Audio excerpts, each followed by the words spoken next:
إن الحمد لله نحمده ونستعينه ونؤمن به ونتوكل عليه ونعوذ بالله من شرور أنفسنا ومن سيئات أعمالنا من يهده الله فلا مضل له ومن يضلل فلا هادي له وأشهد أن لا إله إلا الله وحده لا شريك له وأشهد أن محمدًا عبده ورسوله اللهم صل وسلم وبارك وأنعم على عبدك ورسولك ونبيك محمد وعلى آله وأصحابه أجمعين يا أيها الذين آمنوا اتقوا الله حق تقاته ولا تموتن إلا وأنتم مسلمون يا أيها الناس اتقوا ربكم الذي خلقكم من نفس واحدة وخلق منها زوجها وبث منهما رجالا كثيرا ونساء واتقوا الله الذي تساءلون به والأرحام إن الله كان عليكم رقيبا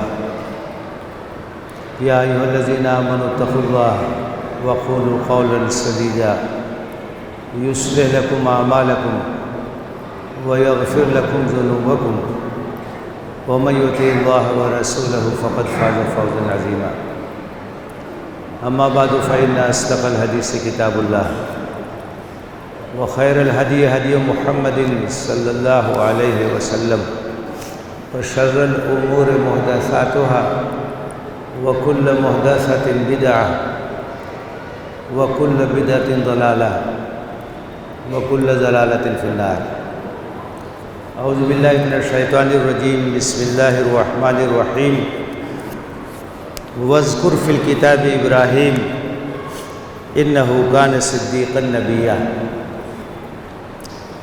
إذ قال لأبيه يا أبت لم تعبد ما لا يسمع ولا يبصر ولا يغني عنك شيئا يا أبت إني قد جاءني من العلم ما لم يأتك فاتبعني أهدك صراطا سويا يا أبت لا تعبد الشيطان إن الشيطان كان للرحمن عصيا يا أبت إني أخاف أن يمسك عذاب من الرحمن فتكون للشيطان وليا قال أراغب أنت عن آلهتي يا إبراهيم لئن لم تنته لأرجمنك واهجرني مليا قال سلام عليك سأستغفر لك ربي إنه كان بي حفيا وأعتزلكم وما تدعون من دون الله وأدعو ربي عسى ألا أكون بدعاء ربي شقيا اور کتاب میں ابراہیم کا ذکر کرو، وہ راست باز تھے اور نبی تھے، جبکہ انہوں نے اپنے والد سے کہا ابا جان آپ اس کو کیوں پوچھتے ہیں جو نہ سنتا ہے نہ دیکھتا ہے نہ آپ کو کوئی فائدہ پہنچا سکتا ہے۔ ابا جان میرے پاس جو علم ہے وہ آپ کے پاس نہیں ہے، آپ میری اتباع کیجئے، میں آپ کو راہ راست دکھا رہا ہوں۔ ابا جان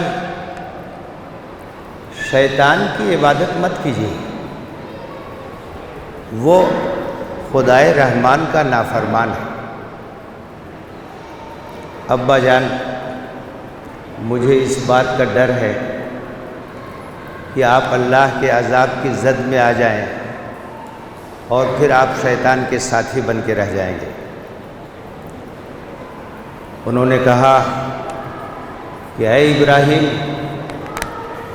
تم میرے معبودوں سے برگشتہ ہو رہے ہو، اگر تم اپنی اس حرکت سے باز نہیں آئے تو میں تم کو سنگسار کر دوں گا اور میرے پاس سے تم دفع ہو جاؤ۔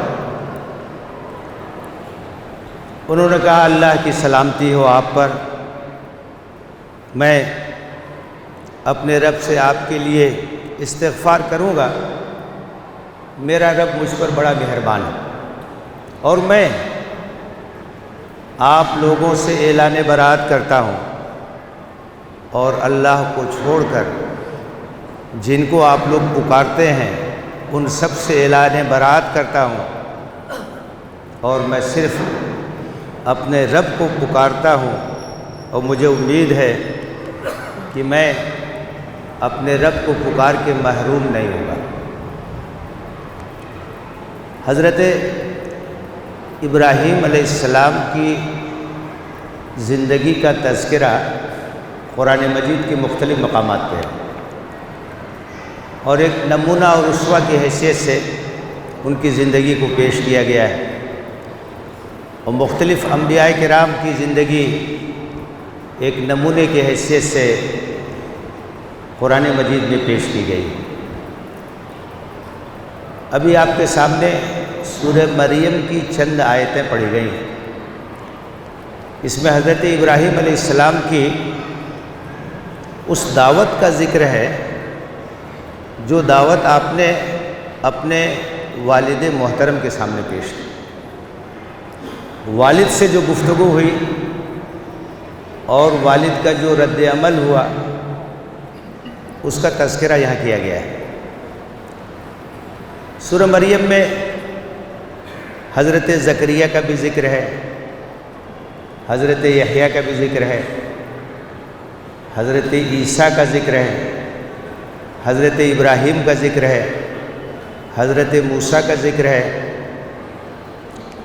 اور خاص طور سے سورہ مریم کے اندر نصارہ کو آئینہ دکھایا گیا ہے کہ حضرت عیسیٰ کے بارے میں تم جو گمان رکھتے ہو، جو باتیں ان کی طرف منسوب کرتے ہو، تم نے ان کو بھی معبود بنا لیا ہے۔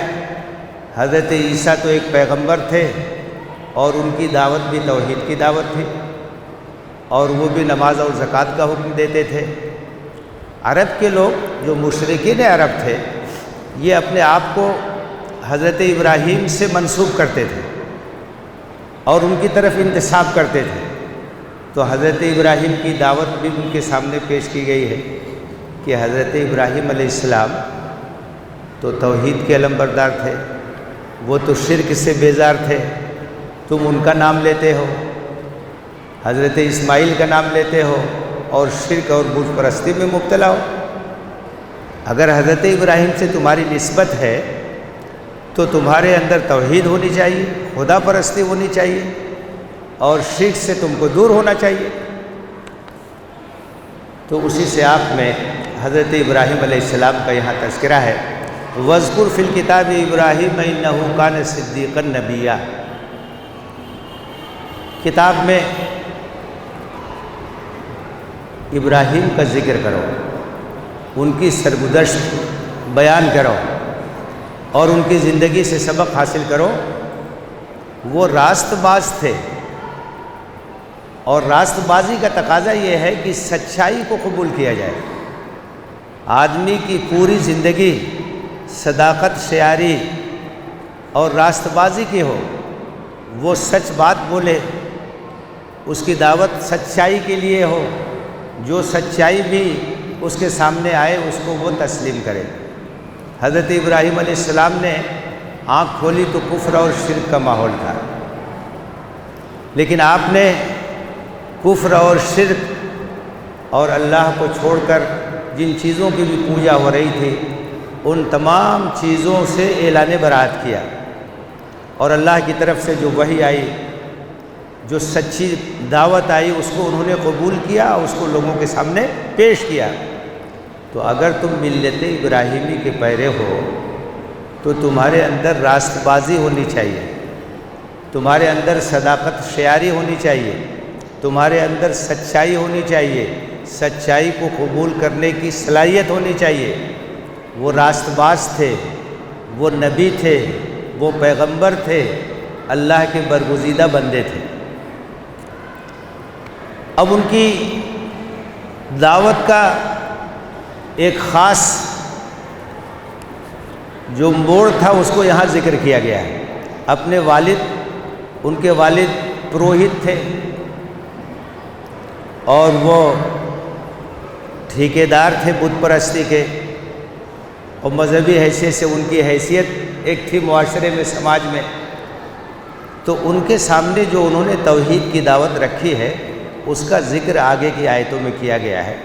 اس کا انداز دیکھیے، والد محترم سے کس طرح سے بات کی جاتی ہے، اور کیا سوز ہے، کیا درد ہے، کیا تڑپ ہے جو حضرت ابراہیم علیہ السلام کے سینے میں موجود ہے۔ ظاہر ہے کہ ایک سچا انسان جب اپنے کسی عزیز کو شرک کے راستے پہ دیکھتا ہے، تباہی کے راستے پہ دیکھتا ہے، بربادی کے راستے پہ دیکھتا ہے، تو اس کے اندر ایک اضطراب پیدا ہوتا ہے، اس کے سینے میں ایک بے چینی پیدا ہوتی ہے، اور ان کی ہدایت کے لیے اسے فکر مند ہونا چاہیے، اور اسی فکر مندی کا نمونہ یہ دعوت ہے۔ حضرت ابراہیم نے کہا یا ابت، خطاب کا انداز دیکھیے، یا ابت کا مطلب ہے کہ ابا جان، اے میرے والد محترم۔ آپ کسی سے بات کر رہے ہیں اور وہ بھی اپنے والد محترم سے، اپنے کسی بزرگ سے، تو اس کا ایک انداز ہوتا ہے۔ بہت سے لوگ دعوت کا کام کرتے ہیں، اسلوب اچھا اختیار نہیں کرتے۔ آپ اگر یہاں سے شروع کریں، اے گمراہو، اے مشرکو، اے، اس طرح کے الفاظ مناسب نہیں ہیں۔ آپ ایسے الفاظ کا انتخاب کریں جن سے یہ معلوم، اے میری قوم کے لوگوں، انسان ہیں، راہ راست سے بھٹکے ہوئے ہیں۔ انبیاء نے اپنی قوم سے خطاب کیا، یا قوم ہے اعبدوا اللہ، اے میری قوم کے لوگوں، ایک اللہ کی بندگی کرو۔ اب یہاں دیکھیے اسلوب کتنا بہترین ہے، یا ابت، ابا جان، اے میرے والد محترم، لم تعبدو ما لا یسمع ولا یبصر ولا یغنی عنک شیئا۔ ابا جان، آپ ان کی پوجا کیوں کر رہے ہیں، ان بتوں کی پوجا کیوں کر رہے ہیں جو نہ سن سکتے ہیں، نہ دیکھ سکتے ہیں، نہ آپ کو کوئی فائدہ پہنچا سکتے۔ شرک کی کتنی بہترین تردید ہے۔ اپنے ہاتھ سے آپ بت بناتے ہیں، اپنے ہاتھ سے مورتی بناتے ہیں، اور یہ بے جان مورتی نہ دیکھ سکتی ہے، نہ بول سکتی ہے، نہ سن سکتی ہے، نہ کوئی نفع پہنچا سکتی ہے، نہ کوئی نقصان پہنچا سکتی ہے۔ قرآن میں ایک جگہ کہا گیا ہے کہ ان بتوں کے اوپر اگر کوئی مکھی بیٹھ جائے تو اس کو ہٹا بھی نہیں سکتے، اور ان کے اوپر جو چڑھاوا چڑھایا جاتا ہے، مکھی اگر اس میں سے کچھ لے لے تو اس کو واپس بھی نہیں لے سکتے، اس کو چھین بھی نہیں سکتے۔ کیا حیثیت ہے ان کی؟ معبود تو وہ ہے جو ہم کو نفع پہنچا سکے، جو ہماری دعاؤں کو سن سکے، جو ہماری التجاؤں کو سن سکے، جو ہماری دعاؤں کو قبول کر سکے۔ ان بتوں کو پوچھتے ہیں، ان کو کیوں پوچھتے ہیں؟ یہ تو کچھ نہیں ہے، کوئی حیثیت نہیں ہے، نہ سنتے ہیں، نہ دیکھتے ہیں، نہ بولتے ہیں، نہ کوئی نفع پہنچا سکتے ہیں، نہ کوئی نقصان پہنچا سکتے ہیں۔ یہ کتنی مدلل دعوت ہے، اور عقل کو اپیل کرنے والی، دلیل کے ساتھ کہ ان کو کیوں آپ پوچھتے ہیں۔ پھر کہا یا ابت انی قد جاءنی من العلم ما لم یأتک فاتبعنی اہدک صراطا سویا۔ ابا جان، میرے پاس جو علم ہے، میرے پاس جو روشنی ہے، وہ آپ کے پاس نہیں ہے۔ میں وحی الہی کی روشنی میں بات کر رہا ہوں، اللہ نے میری جانب وحی کی ہے، یہ اللہ کا پیغام ہے جو میں آپ تک پہنچا رہا ہوں۔ یہ وہ نالج ہے جو میرے پاس ہے، آپ کے پاس نہیں ہے۔ وہ روشنی ہے جس سے آپ محروم ہیں، یہ آپ کے پاس نہیں ہے۔ یہ اللہ کا فضل ہے کہ میرے پاس یہ روشنی ہے۔ تو والد محترم، میرے پاس جو علم ہے، میرے پاس جو روشنی ہے، آپ کے پاس نہیں ہے۔ آپ میری بات مان لیجئے، آپ میری اتباع کیجئے۔ میں آپ کو راہ راست دکھا رہا ہوں، میں آپ کو صراط مستقیم دکھا رہا ہوں، سیدھا راستہ جو اللہ کا، اس راستے کی طرف میں آپ کو بلا رہا ہوں۔ یا ابت لا تعبد الشیطان ان الشیطان کان للرحمن عصیا۔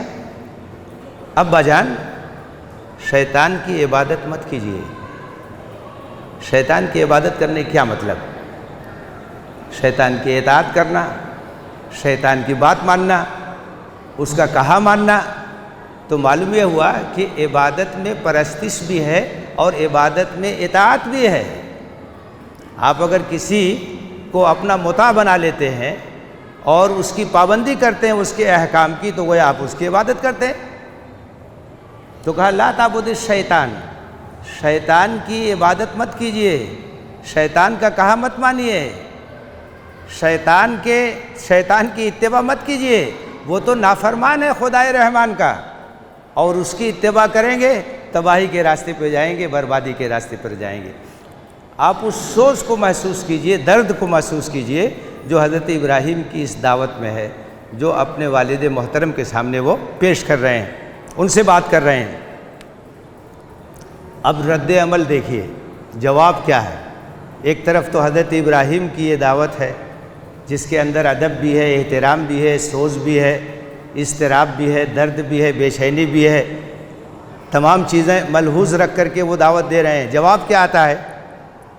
قال راغب انت عن آلہتی یا ابراہیم، باپ نے کہا کہ ابراہیم تم میرے معبودوں سے برگشتہ ہو رہے، دور ہو رہے، ان سے بغاوت کر رہے ہو، باپ دادا کا راستہ چھوڑ رہے ہو۔ اگر تم نے اپنی یہ حرکت نہیں چھوڑی اور جو مجھے دعوت دے رہے ہو اس سے تم باز نہیں آئے، لَأَرْجُمَنَّكَ، پتھر مار مار کے تم کو ہلاک کر دوں گا، سنگسار کر دوں گا۔ ایک طرف دعوت، محبت، ہدایت کے راستے پہ لانے کی کوشش، دوسری طرف دھمکی، وارننگ۔ تو داعیوں کے ساتھ یہ ہوتا ہے، ہر دور میں ہوتا ہے، پہلے بھی ہوا ہے، آج بھی ہو رہا ہے، کل بھی ہوگا۔ آپ دعوت کا کام کریں گے تو آپ کو دھمکی دی جائے گی، آپ کے اوپر مقدمہ قائم کیا جائے گا، آپ کو جیل میں ڈالا جائے گا، آپ کا جینا دوبھر کر دیا جائے گا، زندگی آپ کے لیے اجیرن بنا دی جائے گی۔ تو یہ کوئی نئی چیز نہیں ہے۔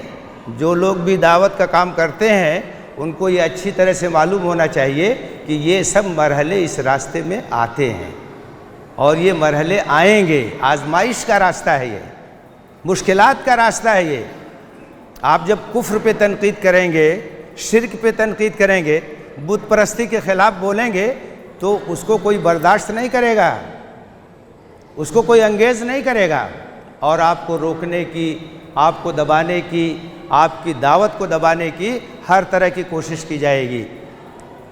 تو دھمکی کیا ملی کہ اگر تم باز نہیں آئے تو میں تمہیں سنگسار کر دوں گا، وَاہْجُرْنِی مَلِیًّا، دفع ہو جاؤ میرے پاس، سامنے سے صورت مت دکھاؤ، ہمیشہ ہمیش کے لیے میرے سامنے سے چلے جاؤ۔ اس طرح کا رد عمل ہوتا ہے جب حق کی دعوت لے کر کے آپ اٹھیں گے، اور ایسی دعوت جس کے اندر کوئی مداہنت نہ ہو، صاف دعوت، توحید کی دعوت، اللہ کی بندگی کی دعوت، بت پرستی کو چھوڑنے کی دعوت۔ ظاہر ہے کہ دعوت کے اندر اگر آپ کچھ قطر بیوت کر دیں گے اور کچھ مداہنت اختیار کر لیں گے تو بات دوسری ہوگی، رد عمل وہ نہیں ہوگا۔ لیکن جب بلا کم و کاشت، یا ایھا الرسول بلغ ما انزل الیک من ربک، اس پر جب عمل کریں گے، جو پیغام ہے بلا کم و کاشت اسے پہنچا دیجئے، رد عمل ہوگا، مزاحمت ہوگی۔ تو سخت مزاحمت، سخت وارننگ، سنگسار کرنے کی دھمکی۔ اس کے جواب میں حضرت ابراہیم نے کہا قال سلام علیک، اللہ کی سلامتی ہو آپ پر۔ یہ گویا آدمی جب جانے لگتا ہے، اب ظاہر ہے کہ اب تو جانا ہے چھوڑ کے، اب تو ہجرت کا مرحلہ آ رہا ہے۔ باپ نے وارننگ دے دی ہے کہ تم نے یہ کام نہیں چھوڑا تو سنگسار کر دوں گا۔ نبی ہے، وہ وقت کا پیغمبر ہے، اس کام کو تو چھوڑ نہیں سکتا، چاہے ہجرت کرنی پڑے۔ تو گویا وہ کہہ رہے خدا حافظ، اللہ حافظ، میں آپ کے لیے دعا کروں گا، اللہ ہدایت دے، سب اللہ کے ہاتھ میں ہے، اللہ مہربان ہے۔ ایک طرف باپ کی طرف سے سخت دھمکی ہے، لیکن دوسری طرف بیٹے کی سعادت مندی اور باپ کی ہدایت کے لیے فکر مندی اور اس کے لیے اضطراب کی جو کیفیت ہے وہ باقی ہے، وہ قائم ہے جاتے ہوئے بھی۔ لیکن پھر عدم مداہنت کا اعلان، باپ کا رد عمل چاہے جو کچھ ہو، دعوت میں کوئی سمجھوتا نہیں ہو سکتا۔ صاف صاف کہہ رہے ہیں وَآتَزِلُكُمْ وَمَا تَدْعُونَ مِن دُونِ اللَّهِ، اور میں آپ لوگوں سے علیحدگی اختیار کرتا ہوں، اور اللہ کو چھوڑ کر کے جن معبودوں کو آپ پکارتے ہیں ان سے اعلان برات کرتا ہوں، اور میں صرف ایک خدا کو بلاتا ہوں، میں اسی کی پیروی کرتا ہوں، میں اسی کی اتباع کرتا ہوں، میں اسی کی عبادت کرتا ہوں۔ اس میں نہیں کوئی سمجھوتا ہو سکتا ہے۔ دعوت کے اندر کوئی مداہنت نہیں ہو سکتی ہے۔ داعی کی دعوت بالکل واضح ہونی چاہیے، وہ توحید کا علمبردار ہے، وہ خدائے واحد کی بندگی کا علمبردار ہے، اس میں کوئی لچک نہیں ہو سکتی ہے۔ عام تعلقات اپنی جگہ ہیں، دعا سلام اپنی جگہ ہے، لیکن دعوت بلا کم و کاشت ہوگی۔ ایک اللہ کی بندگی کی دعوت اور شرک سے اجتناب کی دعوت، تو اس کو صاف طور سے حضرت ابراہیم علیہ السلام نے کہا وَآتَزِلُكُمْ وَمَا تَدْعُونَ مِن دُونِ اللَّهِ، اور میں علیحدگی اختیار کرتا ہوں آپ لوگوں سے، اور اعلان برات کرتا ہوں ان تمام معبودوں سے جن کو آپ اللہ کے سوا پوچھتے ہیں اور پکارتے ہیں اور حاجت روا سمجھتے ہیں۔ وَأَدْعُو رَبِّي، اور میں اپنے پروردگار کو بلاتا ہوں۔ اس میں دلیل بھی ہے، جو پالن ہار ہے اسی کی عبادت ہونی چاہیے، ربوبیت اس کی ہے تو الوہیت بھی اسی کی ہونی چاہیے۔ جو کھلاتا ہے، جو پلاتا ہے، جو روزی دیتا ہے، جو زندگی دیتا ہے، جو موت دیتا ہے، جو زندگی کے اسباب فراہم کرتا ہے، تو سر تو اسی کے سامنے جھکنا چاہیے، عبادت تو اسی کی ہونی چاہیے۔ وَأَدْعُو رَبِّي، اور میں اپنے پروردگار کو پکارتا ہوں، اسی کو یاد کرتا ہوں، اور مجھے امید ہے کہ میں اپنے رب کو پکار کے کبھی محروم نہیں رہوں گا، اس کی تائید ہمیشہ مجھے حاصل رہے گی۔ بزرگوں اور بھائیوں، حضرت ابراہیم علیہ السلام کی زندگی کو ہم یاد کرتے ہیں، حج کے مناسک ادا کرتے ہیں، قربانی کی سنت تازہ کرتے ہیں۔ حضرت ابراہیم علیہ السلام کی زندگی کے مختلف پہلوؤں کو قرآن مجید میں جو بیان کیا گیا ہے اس سے ہمیں سبق حاصل کرنا چاہیے۔ یہ جو دعوتی پہلو ہے یہ حضرت ابراہیم کی زندگی کا بڑا نمایاں پہلو ہے۔ وہ خدائے واحد کی بندگی کے علمبردار تھے، اور انہوں نے توحید کی دعوت انتہائی سخت ماحول میں، مخالفت کے ماحول میں دی۔ ہم بھی ملت ابراہیمی کے پیرو ہیں، اور ہمیں بھی توحید کی دعوت کا علمبردار ہونا چاہیے، اور اس راستے کی مشکلات کو برداشت کرنے کے لیے تیار رہنا چاہیے، کیونکہ یہ راستہ مشکلات کا راستہ ہے۔ اللہ سے دعا ہے کہ ہمیں حضرت ابراہیم علیہ السلام کے نقش قدم پہ چلتے ہوئے دعوت توحید کو بلند کرنے کی توفیق دے، اور اس راستے میں آنے والی مشکلات پر صبر کی توفیق دے۔ آمین۔ وآخر دعوانا ان الحمد للہ رب العالمین۔ اقول قولی ھذا استغفر اللہ لی ولکم اجمعین فاستغفروہ انہ هو الغفور الرحیم۔